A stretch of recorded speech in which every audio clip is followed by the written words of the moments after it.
Newman's Own is a different kind of company. It gives away 100% of its after-tax profits through a foundation started by the late actor Paul Newman. But that uniqueness is now getting complicated, and the company faces a massive tax bill. It's complicated. Ylan Mui explains. One of America's favorite makers of pasta sauce is now finding itself in hot water.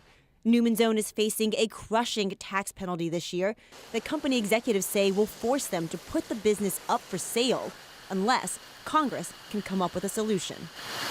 It's the way they can force you to break up the company, and I use those terms deliberately, that the only alternative to getting this legislative support, and again for us and for these other companies, is that we would have to divest Newman's Own.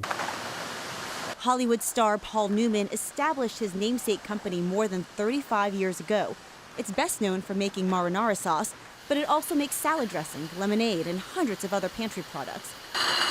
It's now worth $500 million, and it's technically considered a for-profit company, even though all of its earnings are funneled into Newman's private foundation, which then uses the money to fund charities around the world.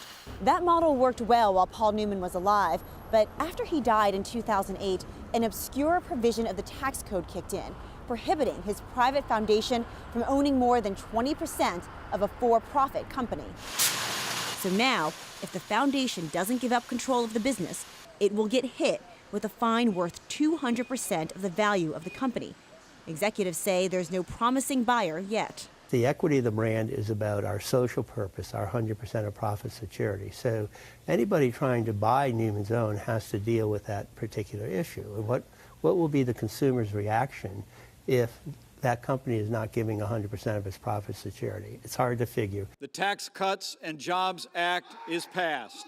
Congress tried to tuck some legislative relief for Newman's Own into the sweeping tax plan that passed late last year, but it was struck at the last minute for procedural reasons. Good to see you. Welcome. So today, top officials from Newman's Own came to Washington in hopes of finding an alternative, and fast.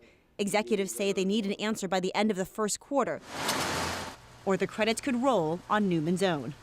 For Nightly Business Report, I'm Ylan Mui in Washington.